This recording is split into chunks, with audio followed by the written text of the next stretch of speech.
Hello, and welcome to this video series on developing a more practical understanding of leadership. In this video, we'll take a look at how fads make learning leadership confusing. I am Željko Zidarić, also known as Zed, and I am the founder of the Civic Innovation Incubator. Are you confused about leadership? Of course you are, and you're not alone, and it's not your fault. You're a victim of the success gurus in the leadership industry. The first piece of advice I want to give to you is to stop blindly following the success gurus. There are no super solutions. There are no instant leadership recipes. You're a leader, so lead yourself. The leadership charlatans take advantage of our human nature. As we bounce between ideas, we don't learn much. This video can help you understand the dynamics of the leadership industry so that you can think critically and develop your own transformational leadership development program, a program of character development and not just learning skills. This video is divided into 3 parts. First, we'll look at the problem, a lack of balance, unintended consequences, and how we learn. Next, the environment. A look at marketing, the product life cycle, and the adoption of innovation. And third, a solution. We'll look at a development plan and some transformative learning. You can't stand out if you fit in all the way. Everyone is pushing a different leadership product. So, what is a fad? A fad is defined as something, an idea or a product that is very popular for a short period of time. A craze, a vogue, a trend, a mania, rage. These are some of the synonyms. Quite often, the fads are not original ideas, but repackaged common sense. Take, for example, the idea that we should minimize waste. This common sense has been with us for centuries. Waste not, want not. Henry Ford in the 1910s made it a part of his car manufacturing process. It was then reinvented in the 1950s and 60s as the Toyota production system, and later evolved into lean manufacturing. Some ideas have been with us for millennia. Aristotle's ethos, logos, and pathos are today a foundation for the U.S. Army's be, know, do philosophy of leadership. Character has been important for over 2,400 years. So, how do you spot a fad? For the most part, you intuitively feel it. First, seeing a very charismatic spokesperson promoting a simple, novel, and optimistic idea that will solve everyone's problems. There's a lot of new jargon, a lot of buzzwords, and a lot of puffery. There's also debate as to whether fads develop as a competitive process of the collective consciousness, a process where ideas move on their own, left, right, up, down, and we react to them, selecting the best ones. Or are they a planned process where the sellers create a need in the buyers and we dance like marionettes to the tunes of the puppet masters? What do you think? Grassroots or AstroTurf? The first problem. Fads are usually simple concepts with one item blown way out of proportion. But successful leadership is a holistic process, a system where the whole is greater than the sum of the parts. Wisdom, respect, integrity, courage, and the ability to inspire and delegate are all important. Fads, though, prioritize some things as being more important than others.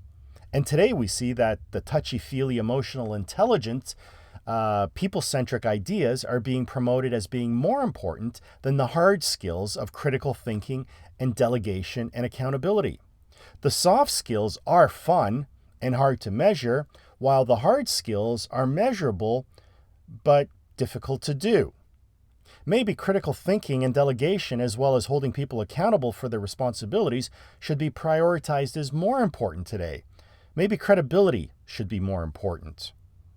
In over 30 years of research into the characteristics of admired leaders, Jim Kouzes and Barry Posner found that the character trait of honesty was clearly the most important trait, with being inspiring third.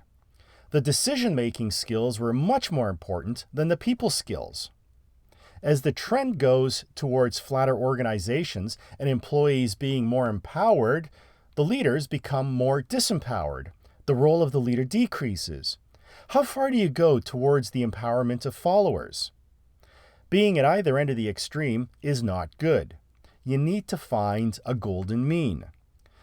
If you followed the latest leadership fads, you'd be running a flat participative organization where there's a lot of happy workers, skilled in democratic processes, and making key organizational decisions by consensus. But where does that leave you? I guess you're not really needed as a leader, more as a coordinator of a social club. Caught up in the hype of a fad, we get excited and we want to make an immediate change for the better. But we forget that change in one part of the system will affect other parts as well. We forget to think about what can happen 2 or 3 steps down the line, problems we create while solving a problem. Wisdom is about minimizing unintended negative consequences.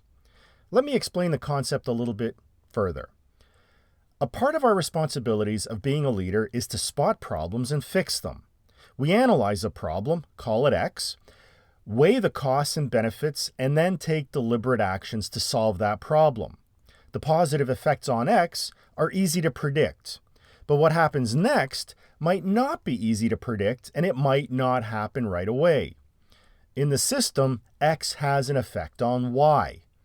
The effects might be positive or negative, a benefit, a drawback, or a backfire.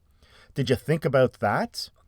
These are the unintended consequences of your actions in the system. The further from the intended target in the system, the more difficult to predict what will happen in other parts. When things go wrong, we blame Murphy's Law. But really, accidents are just carelessness. How many moves ahead can you see in order to minimize unintended consequences? Fads also hurt our ability to learn and develop. It takes about 21 days of active effort to create a habit, and it also takes about 21 days of active effort to kill a habit. It takes 10,000 hours to become an expert at something, be it a sport, a musical instrument, or any other skill. Developing a new habit and becoming an expert are hard because they take discipline. We need to focus, but fads distract us. Fads motivate us to focus on short-term learning and neglect the long-term development required to become an expert leader. We go from fad to fad, learning and then forgetting without integrating ideas into our mental models and transforming our character. Our holistic understanding of leadership does not improve much. We are quite often overly optimistic in our assessments of the transformation that we have undergone. Transformative learning takes a lot of time and effort, and quite often there's very little transformation that we undergo. We stay with our old ways of doing things. The leadership training we receive at work is quite often useless because it is classroom and book-based. We learn theory, but we do not have time to integrate. Having a training consultant come into the company once per year with a high-intensity classroom session is not enough, and it might even be useless if the message is different year after year. Quite often, ongoing coaching and mentoring is missing, and people start doing their own thing, reading their own books or taking their own training. During this ad hoc process, people typically fall for the fads. It's hard to self-develop when you don't know what you need to know and what direction you need to go into. One year, you tried to be a charismatic leader. You tried hard, and what happened? You probably failed.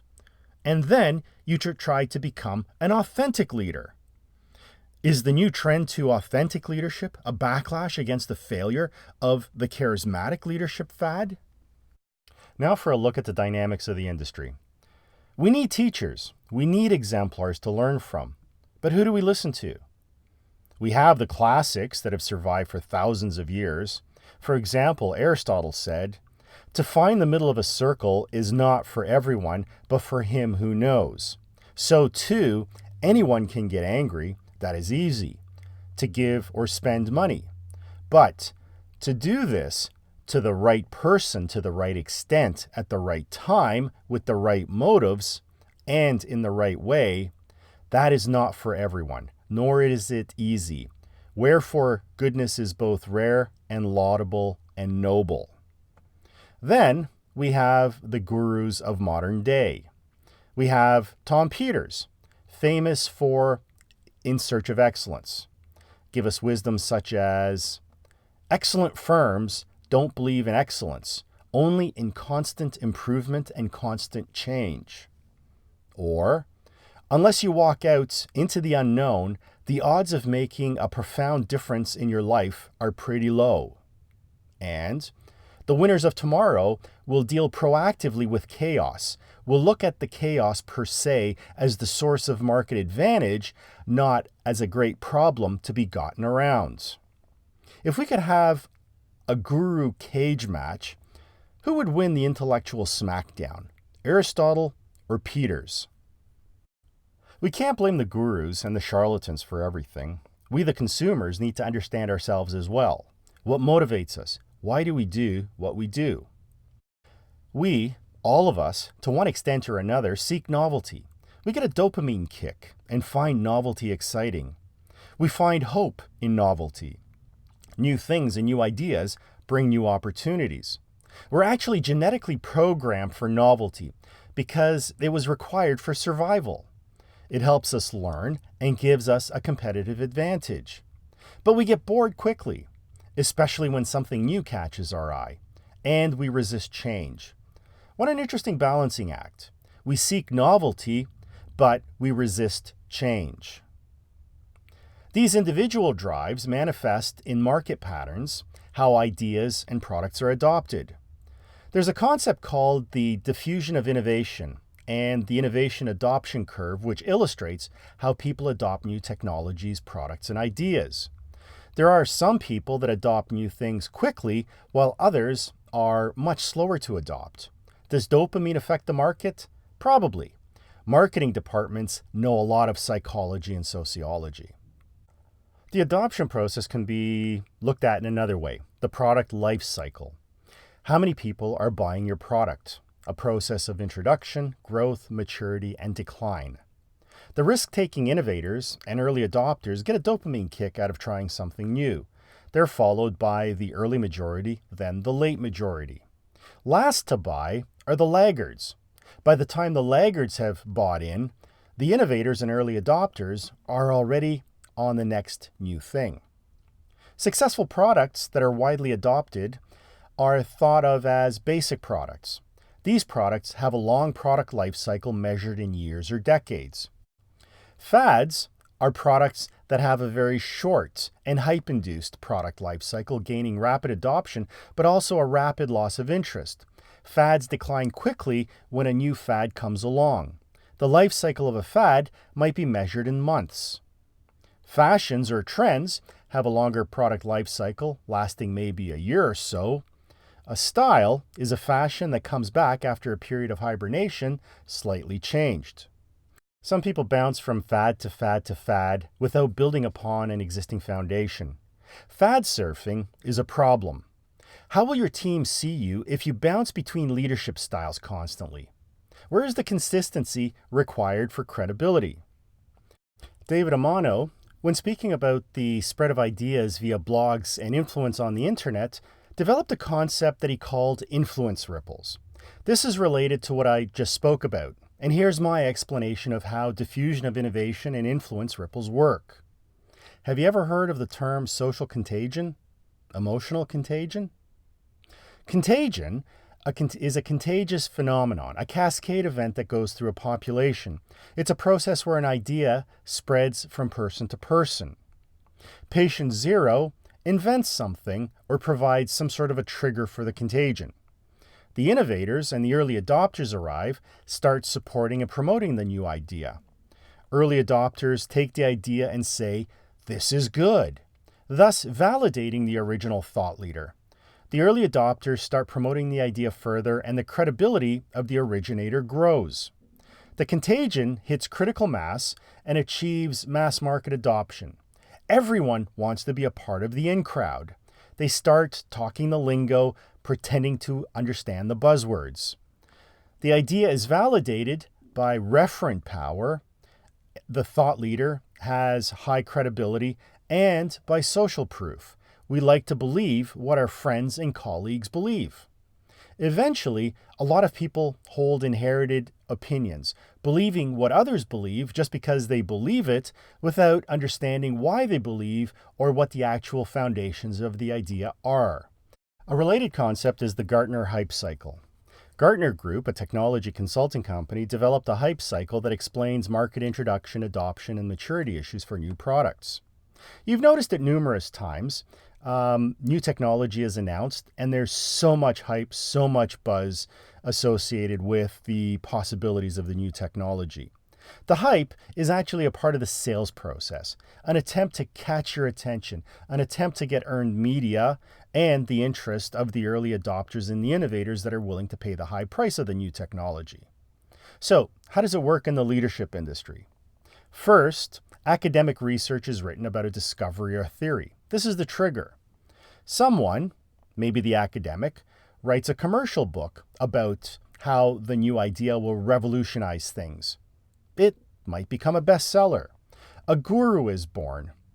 We're all excited about the novelty and the possibilities. Excitement grows to a peak of expectations. Managers start championing the concept. But then reality sinks in and we become disillusioned with the unfulfilled promises until we reach the trough of disillusionment. As technology improves and expectations become more realistic, there's a rebound in desire for the tech, and it goes up the slope of enlightenment and eventually the plateau of productivity, which leads to maturity and mass market adoption. Some technologies get repackaged before they hit the trough of disillusionment and get rehyped, while others end up on the trash heap of failures. Barbara Ettore proposed a similar concept, a 5-stage fashion life cycle for management fashions. The 5 fashion stages for successful ideas are being discovered, wild acceptance, digestion, acceptance, and institutionalization, while the duds go through a stage of disillusionment and end up with only a few die-hard, hardcore supporters. Yes, the lemming effect is real. Blame the mirror neurons in our brain. We're social creatures susceptible to contagious ideas. If you're a leader, it's your responsibility to the team to make wise decisions, to not fall blindly for fads. Critical thinking is one of the biggest values you provide to your team. See the big picture and make smart decisions. The first step in critical thinking is to be skeptical of everything and use reason to make rational decisions.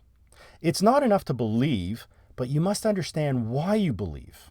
You must have intellectual independence, which is based on intellectual responsibility and discipline. Don't be a lemming. Don't get me wrong, though. I'm not proposing that you avoid new ideas. Please, do investigate new ideas because there is value in each fad. There are pieces of the puzzle that can help you put together a big picture understanding of leadership. Use critical thinking in developing your personal development plan. After the hype subsides, take the best ideas, make them relevant to your own needs, and integrate them into your holistic model. The following are some thoughts on creating your personal development plan. To think holistically, you must develop your systems thinking. Your team is a system, and each position on the team has a purpose. Leader is a position on the team.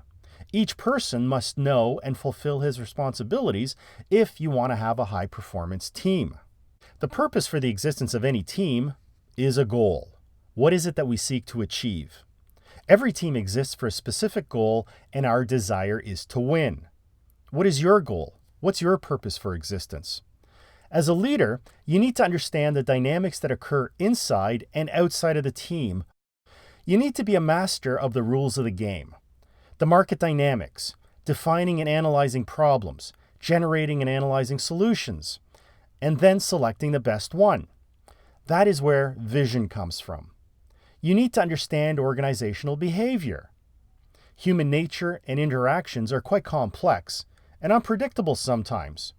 You need to understand how individual behavior morphs into group behavior and how organizational structures and processes can get the best out of people working towards the common goal. To develop your personal leadership development plan, I propose that you understand that organizations need a command function, that is, setting direction and speed, as well as a coordination function which gives structure and manages objectives and resources. Control used to be the term, but it's fallen out of fashion today. And there is a need for effective communications to ensure the proper functioning of command and coordination. Each of these functions can be looked at different levels, at the task level, at the leader level, the team level, and the level of organizational culture. At the intersection of each of these lines, I propose that you develop a to-do box, a to-learn box. Now, what do you need to learn about setting direction at the task level? Maybe critical thinking is something that you might need to develop. For communication, public speaking, conversing face-to-face, and managing your emotions is important. Once you've developed your checklist, start learning and developing your leadership abilities. Prioritize your deficiencies and strengths and slowly develop each over time.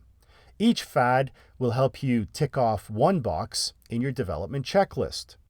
After you've developed your plan, you'll need to take some things into consideration before you start learning. Leadership can be learned and developed over months and years, but leadership can't be taught in a few days. You'll need to have the right mindset to develop. You'll need to be humble and open to learning. Carol Dweck calls this the growth mindset. The opposite of a growth mindset is a fixed mindset, which is not the mindset of a leader. As you learn, you'll go through a number of stages. The first will be ignorance. This does not mean that you're dumb. It just means that you don't know what you don't know. You need to be open-minded to realize that there are things that you need to learn.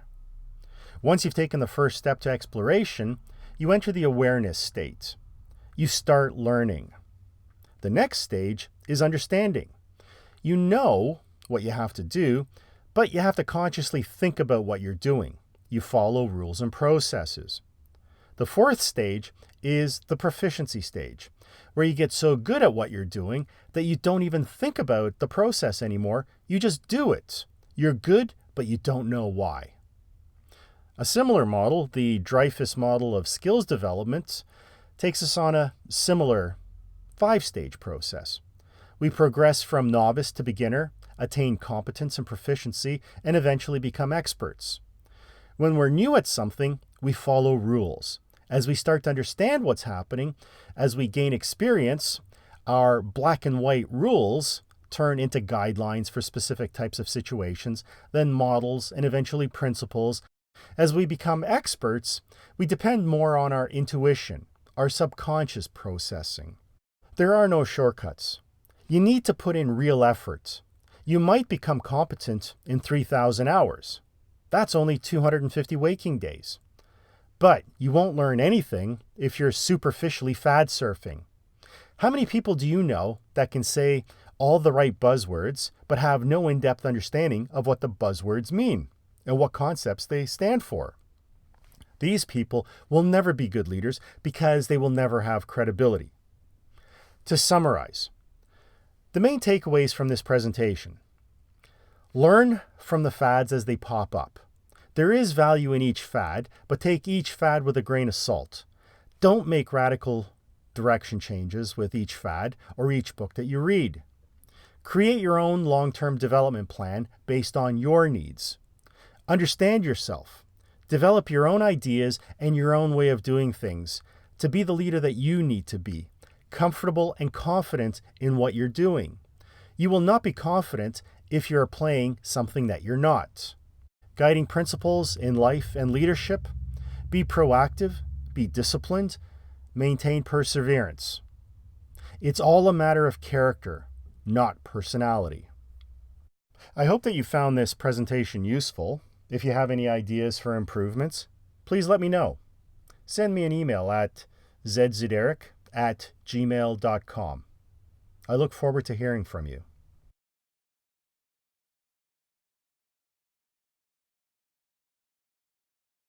The leadership industry isn't unique. It's very similar to another self-help industry, the diet industry, which in the USA is very fat. Over 100 million people are active dieters, and over 1/3 of the population is classified as obese. The market is worth over $60 billion, but the population seems to be getting fatter. Getting fat is easy. Eat more calories than you burn. Losing weight is also very simple. Eat less and do more. Eat fewer calories than we burn over an extended period of time. As long as we burn more calories than we eat, we can even eat more if we are more active. Even though there are many positive motivators, such as attractiveness and health, we still end up yo-yo dieting, getting fatter after each diet. Over the last 75 years, there have been numerous diets developed. Each diet is supposed to be a habit that can help us develop healthier eating patterns. Some are good, while others are a bit absurd.